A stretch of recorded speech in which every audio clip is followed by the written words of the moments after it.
எனக்கும் இப்பவே திருச்சி மச்சம் ஒன்ன பார்த்து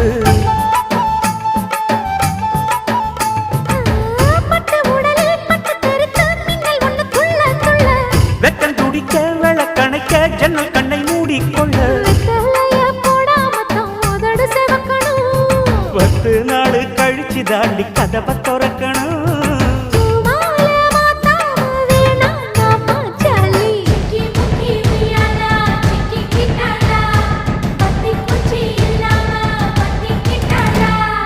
மச்சாங்கிட்ட முந்தானைய தந்து வப்பாளா